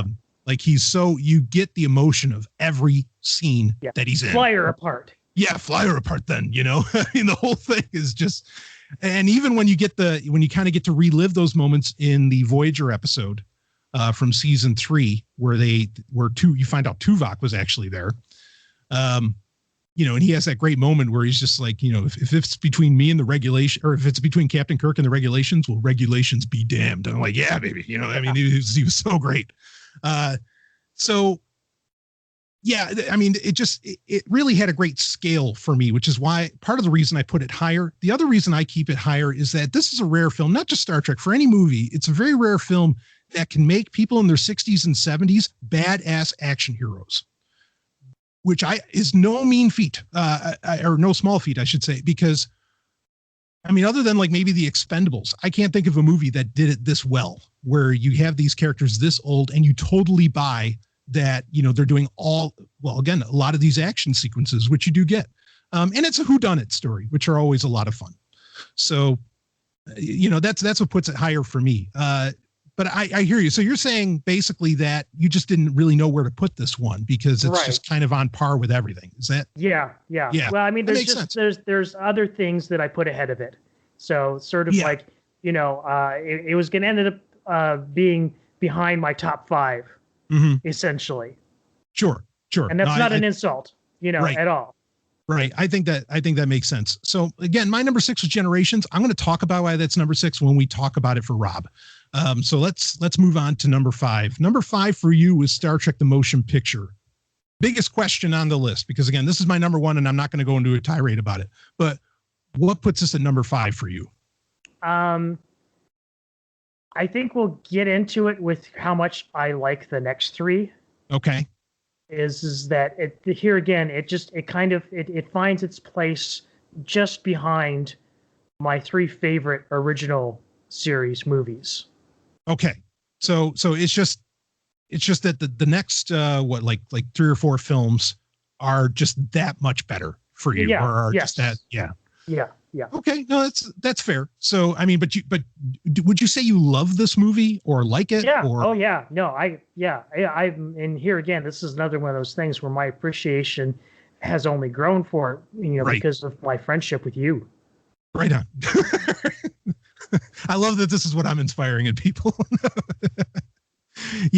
Again, number 1 for me, it's the most Star Trek to me. It's the clear vision, or the clearest vision, I think, of from Gene Roddenberry, and particularly read the novelization if one never has. That's the best. I think the novelization of the motion picture is actually the best Star Trek ever done. But I'll leave it at that. So let's go to number 4, which I don't argue too much with this placement, because for me it was number 5. Star Trek 4: The Voyage Home. For over a decade, this was actually the most financially successful Star Trek outing ever. This was a big movie in 1987. I don't think people realize how fucking big it was, but or today I don't think they realize. So what's got this at number 4 for you? So the next 3 movies, I really, in a lot of ways, view as kind of like a complete set. It's what I call the Harve Bennett trilogy. Yep. And I just cannot separate these, you know, 3 movies. Like they literally take place one after the other. Yeah. They all belong together. Yes. They are like watching one film. Not just in sequence, but, you know, as in ranking too. So like I put this is sort of like, you know, and here again, no insult, but this is like the lowest movie on, you know, that the Harve Bennett trilogy. Yes. Yeah. I completely agree with you. Like you're going to get no argument from me on this. I think that's a fine way of just, as soon as you said it that way, I was like, yeah, you're right. So, so I guess should we talk about all 3 of them then? Yeah, absolutely. Voyage Home. So you have Wrath of Khan, Search for Spock, and Voyage Home. all three of these, again, they literally do occur back to back, and they were done right, unlike, say, the Star Wars sequel trilogy, which was trying to be kind of back to back as well. And brings, like, to the point that at the end of 4, there's actually resolution to the entire story, where Kirk is, demoted from admiral and, becomes the captain again, and we will go in the 1701A. So, I mean, just, if you wanted, like, actually, I'm intrigued that Star Trek 2 is at number 3 and not number 2. For a lot of people, this is the number 1 Star Trek movie, is Star Trek 2. Why is Star Trek 2 not your number 1? It was for the longest time my number. I would say, back in the 80s, before Star Trek Next Generation came along, undoubtedly Star Trek 2: The Wrath of Khan would have been my number 1. It's exciting. It is. It really, I mean, yeah, it's a good movie. I think, some people argue that it's not really Star Trek-y. I disagree. I think it is good Star Trek. And part of Star Trek is having good villains. Yes. And that's going to come up later. But the reason I put Star Trek 3 ahead of it is it has a better message. Oh, yes, because Star Trek 2 has one of the biggest problems in Star Trek, which is the needs of the many outweigh the needs of the one. Right. Horse shit. And like the idea that, you got to save the masses, you got to save Starfleet, blah, blah, blah. As to where Star Trek 3 says the exact opposite. No, friends are what matter. Families what matter. Friends and family, kind of same concept, but like your relationships are what matter, not Starfleet. And individualism, the needs of the one do outweigh the needs of the many. Right, and it's a dynamite message. And Star Trek 2 is good military fiction. And I understand that that's why some people enjoy Star Trek, was for the military aspect. And this movie probably does a better job of it than anything else, other than, say, probably Undiscovered Country.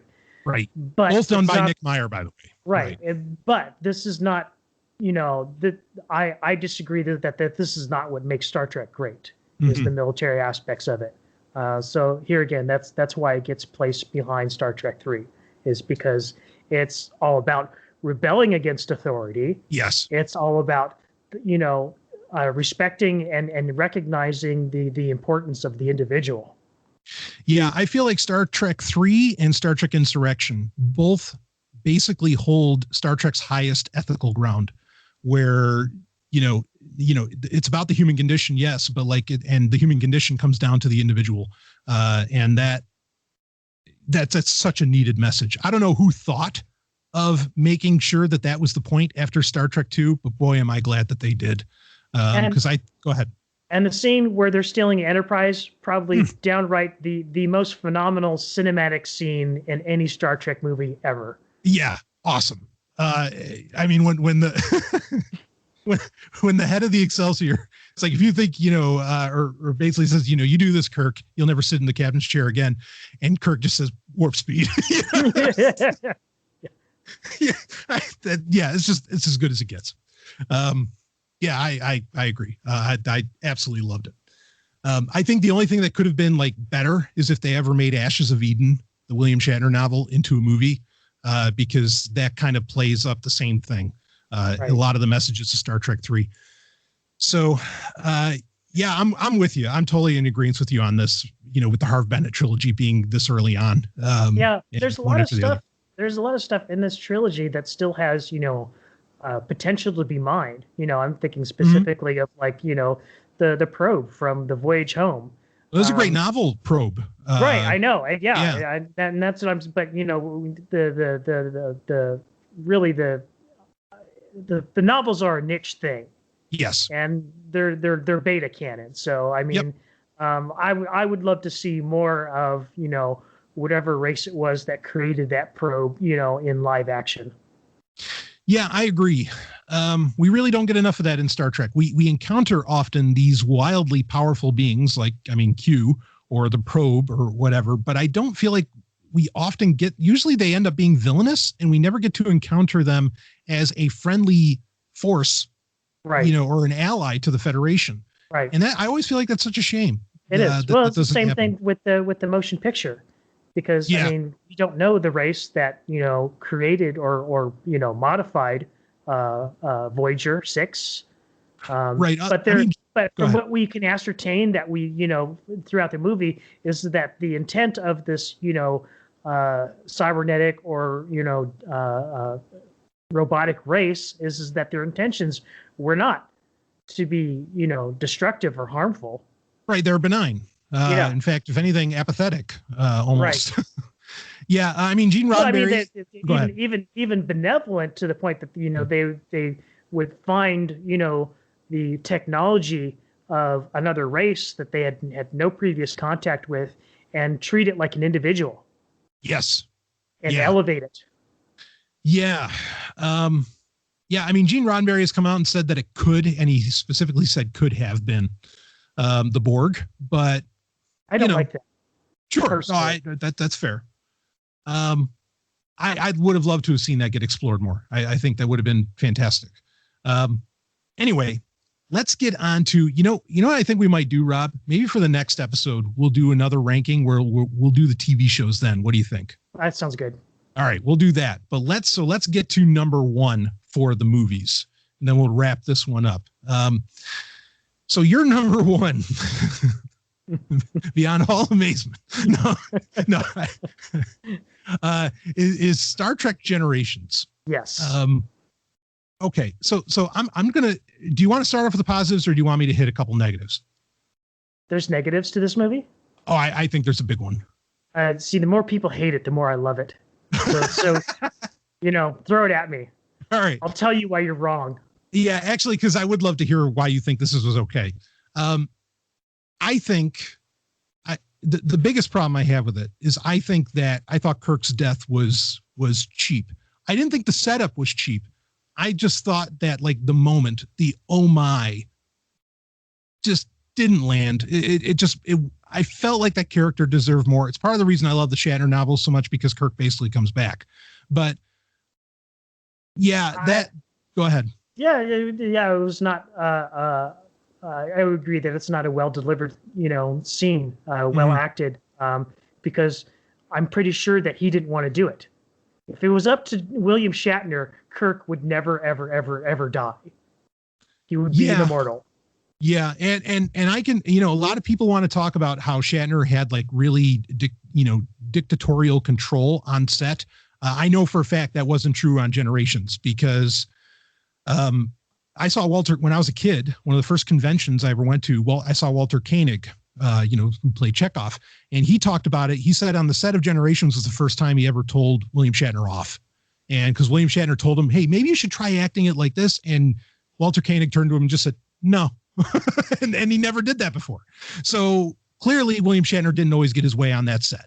Right. That's for sure. But there was a certain scene that was cut from the movie too that I'm sure he was probably not too happy about. Where the orbital jump.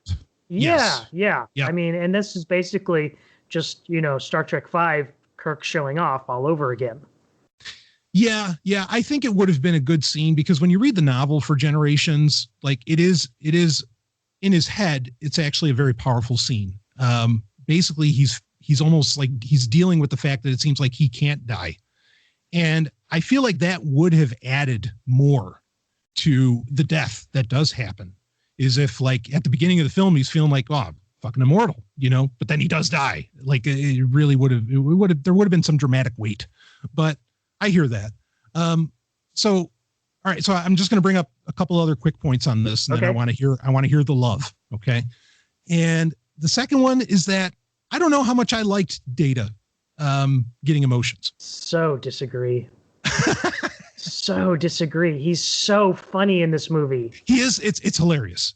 I mean, it is hilarious, but overall, and I think I'm speaking more for the entire corpus of Next Generation films, I don't know how much that added to the character as to where I feel like it might have taken away. So it's not, because in Generations, I agree, he's hilarious. I mean, the oh shit, the Life Form song, like all that stuff, the magnetic personality, hilarious, right? Even Mr. Tricorder was funny. Yes, Mr. Tricorder's fantastic. I still do that with my little tricorder that I have. That's so beautiful. Okay, so So I get that, but I think in the end, it kind of took away from the character. Now, this is going to bring up, I'm just going to quickly bring up why Generations was number 6 for me. I don't know how much. So, and this is a point I actually wrote in our notes. If All Good Things was a Next Generation movie, it would have been the best Next Generation movie. Yes, I agree with that. Yeah. It's a perfect ending to the series. And I know we're not the first ones to say that. But I think it's a perfect ending to that story, not just the series, to that story. I dare say I love the Next Generation films, but then at the same time, like, I don't think that the Next Generation ever translated to the big screen as well as the original series cast did. Like, I don't think that it doesn't, I don't know. It didn't translate. Like, it never really felt bigger. Like, people would levy against Insurrection. They would say that, well, it felt like an episode of Star Trek or Star Trek: The Next Generation. Would have been a great episode. And I was like, oh, that's why I love that damn thing. Because it felt like an episode of The Next Generation instead of a movie. But that's kind of my opinion. That's why I put it at number 6, because it has the big stuff. Go ahead. Yeah, I don't feel that at all. Wow. Okay. I really think that, this movie has, I thought the cinematography on this movie was fantastic. Yeah. Yeah. Yes. I mean, and the soundtrack, it's a beautiful film. The soundtrack, Dennis McCarthy, I think he he did a lot of the Next Generation soundtrack, but I think he really just took it up to 11 with this movie. And it's phenomenal. I love the soundtrack to this movie. I still have the CD, and one of if you don't have it, one of the great things they added on to the end of that CD was the sound effects from the movie. Yes. Which, like, if you ever need like great Star Trek sound effects, just go pick up the Star Trek Generations soundtrack. I use them all the time from that very soundtrack. Just great. And like the production values for me were all there. They subtly changed the way that the Enterprise D looked, and I think it's beautiful to me. Yes. The warmer tones really the sunlight coming in. Everything. Yeah. And the astrometrics lab. Gorgeous set. Yeah. I can only imagine what they learned from that movie what to do with Voyager, because Voyager got an actual astrometric labs. Wasn't as fantastic looking as the one in Generations, but they learned how cool and important that set could be. Yes. To the narrative. Right. Yeah, and it was basically a preview of Patrick Stewart being in Cerebro. So, but yes. But I mean, who wouldn't love to have like a computer set up like that? Oh, you have this wraparound, monitor. They showed that in the trailer, like, I think multiple times, like they showed, because it does look that amazing, especially in 1994. Yeah, I agree. It's a beautiful set. See, that's the thing. It's a gorgeous film. I don't feel like the guard ever changed in theaters, but I'm with you that it's a gorgeous film. Here's another thing that a lot of people are going to disagree with me on, but I'm holding to this is that, Sovryn, Malcolm McDowell was a Khan level villain. I love Malcolm McDowell. I mean, Admiral Tolwyn, give it to me all day. I agree with you on that. I thought he did, like, you can, if not empathize, at least understand his motivations for committing these atrocities. Yes. Yeah. It just like his delivery was just like that casting was just such an inspired, choice. And, when Soren says to Picard, time is the fire in which we all burn. That was just delivered so well. And between the chemistry between Patrick Stewart and Malcolm McDowell was fantastic. And I think part of it has to do with, like, I'm sure they have some mutual respect in terms of both being Shakespearean actors. Yes. And it was like watching Shakespeare, in Star Trek again, which was, a theme that has been going through, the Star Trek movies, like in Nicholas Meyer, who we mentioned before, takes great inspiration from Shakespeare. So I think in that way, the movie definitely translates to the cinematic level of the original series movies. Yeah, I'm not going to disagree. I think he's a fantastic villain and one of the top Star Trek villains. And basically, Malcolm McDowell has the unique distinction of taking on Patrick Stewart, William Shatner, and Mark Hamill. I mean, you took on all of science fiction's heavy hitters. You can't get a bigger baddie than than that. And this is definitely his best work, and I mean this seriously, outside of Wing Commander. I mean, he was just totally no pun intended, on fire in this movie, and absolutely captivating. And they made great use of Whoopi Goldberg. I mean, Guinan was awesome in this. Yes, she was. And here another character that sadly did not show up in any of the other Star Trek movies. I mean, I think Whoopi would have had a great role to play in Insurrection. And sadly, they didn't bring her in. Yeah, that could have been really interesting, to be a sounding board to Picard during the events of Insurrection. That would have been really cool, because she's been there before when talking about big subjects like slavery and other things, and human survival. Yeah, and in a lot of ways, Guinan is Picard's conscience. Yes, absolutely. And she plays that role phenomenally in this movie. Maybe that's, maybe that was, I didn't think about it until we were talking about this now. I think missing her, because she seemed in the Next Generation, she was there after season 1. She was there to play off of the big moments, and be that sounding board for Picard. And you're getting these big events happening in these next gen movies, and she's never there. Right. And it doesn't feel right. Why is Guinan absent from First Contact? She should. People were destroyed by the Borg. I mean, yeah. That would have been a great revenge story, was for her to have to pull back. Right. To pull herself back, and Picard. She sees the way that Picard is reacting, and he's getting a little crazy. Oh, this would have been a great movie. Fucking A. Man. See, and then you could have really had the moral tale, because you would have had, Alfre Woodard's great. Or is that the gal that played? Yeah, I think so. Yeah, she's Alfre Woodard. I'm trying to remember who played the Borg Queen. Anyway, it doesn't matter. So, if you're looking up, great. But Alfre Woodard is a top-notch actress. She was great in that. Okay. But Guinan would have made that movie, and you definitely would have had the morality tale there, which is what Star Trek's really all about. Man, what a shame. Oh, was it Alice Krieg? Yeah. That's who played the Borg Queen. Right. There. I got it. It took me a second, folks. Anyway, yeah. So I think if there's a great Next Generation movie, I think it's Generations. Yes. And I feel like my opinion's kind of changed on that. And I don't know, maybe you've influenced me there somehow, but that, I wrote my list before you saw it and before I saw yours, so maybe it's something subconscious, but regardless, I'm with you that I think Generations is one of the top films.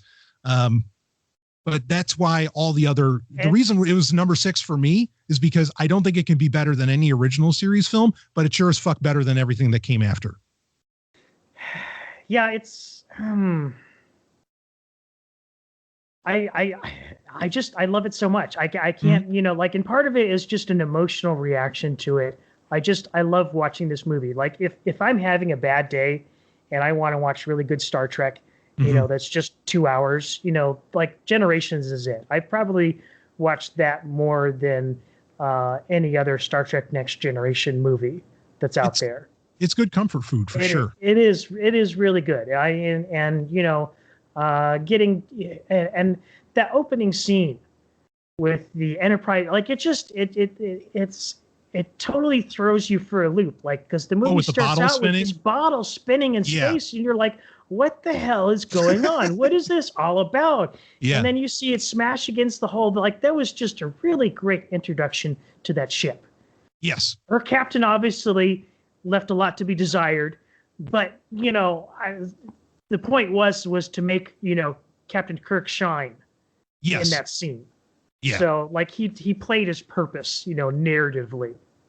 Yeah, no, I think it's a great narrative, that opening, because Captain Harriman basically, he gets a lesson inside of 15 minutes. Right. It's no, you're the captain. This is what you got to live up to this, or this is what you've got to be. And he gets to see it, and it would be great here again if they took that and ran with it in some other part of Star Trek where we get to see him again. Oh, I'd love an Enterprise B series. I'd take that any day. As long as, some dipshit isn't writing it. Kurtzman. Yeah. Yeah.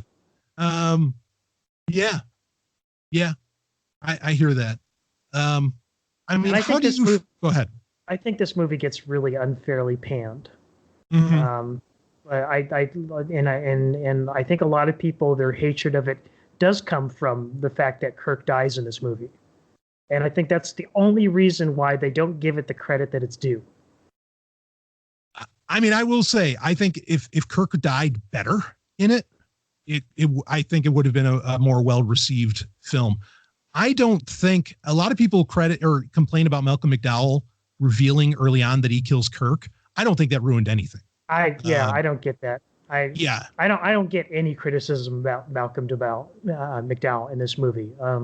Some people thought he was too over the top. Those people are ridiculous. Yes, I agree. In fact, I think if he didn't say it, I think that when Kirk does die in the film, I think most people would have walked out of that film saying, "Oh no, Kirk didn't die." Like you needed to confirm it before they went into theaters, I think, for it to even have a meaningful impact. And because you're actually really wanting to see it, or not wanting it to happen, but you're wanting to see it happen. How's it going to go down? But I do think they dropped the ball on that. I don't know if they did it. If they offed that character in a great way, that movie could be my number one as well. I'll say that much. Yeah. I mean, I still just like in my headcanon or whatever you want to call it. I think you would have had to have more cooperation from William Shatner. And I just don't think he would ever be able to deliver that. In any meaningful way, because he doesn't want the character to die ever. I mean, just look at the number of novels he wrote where the character comes back. Great. Yeah, I'm not saying they're bad. I'm just saying that he obviously had an issue with the character dying. So it could never be pulled off realistically with that actor. All right. So I know we got to wrap the show up. I want to toss this little thought bomb on you here. Okay. How would you have reacted if they killed off Patrick Stewart and Kirk takes over the Enterprise? That would be weird. Yeah. I mean, I'm not saying like it could have happened. I'm sure if they wrote it in a great way and it was really well acted, I could accept it. But I mean, certainly that would have played into William Shatner's ego a lot more than being killed off the way he was killed off. The scenes between him and Data alone would have been amazing, in my opinion. Yeah. I would have loved to see it. And it would have, eliminated the possibility for any kind of later shit fan fiction. Yeah, that's a good point. Star Trek Picard. Sorry, I sneezed. So the, yeah, I don't know. I mean, in a Crusher Kirk relationship, I don't even know. Well, I respect that decision. I think it's a bold decision to say that Generations is the best, but also I totally accept your reasons. I think they make sense. And like I said, I definitely think it's the best Next Generation film. By leaps and bounds, actually. So even though, I love Insurrection, but yeah.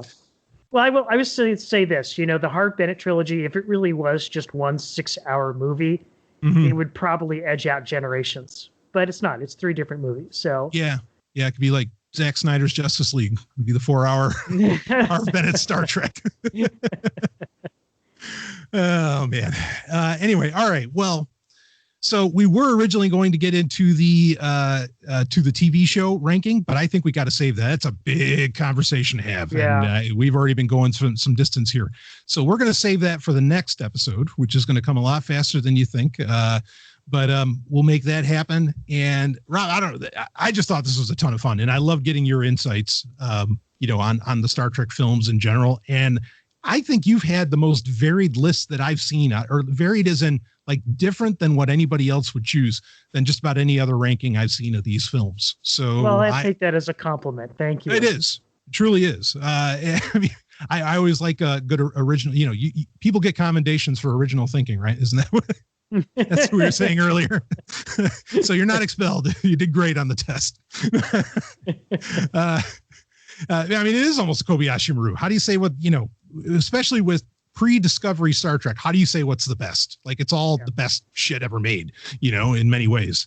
So, well, I gotta tell you, I mean, like what inspired this, we were talking about the Trexpertise YouTube channel. I mean, he put Generations at number 2. That's a good point. He did, didn't he? Yeah. And all the things that he said about it, I completely agree with it. I mean, like, like, and his list is actually, I don't have a whole lot to disagree with him, like I other than Nemesis being at number 8. Yeah.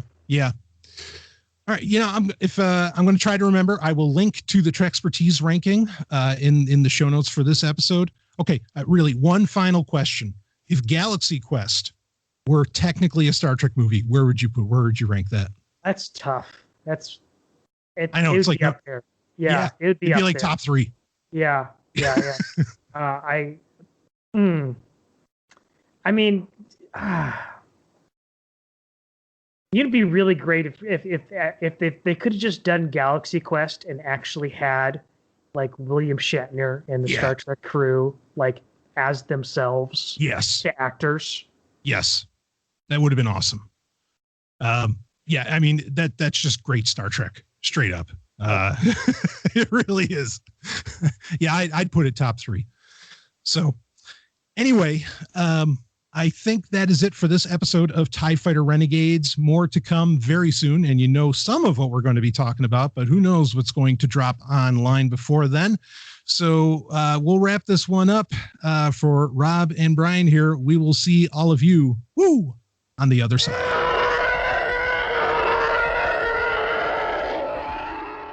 Oops. Fuck. Hold on.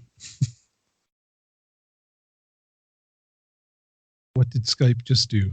It turned the chat into the big window. Okay, there we go. Sorry about that.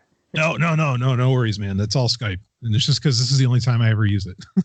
So, well, come on. We know it's really just the shirt. That's it. It's the fucking bad luck shirt. Son of a bitch.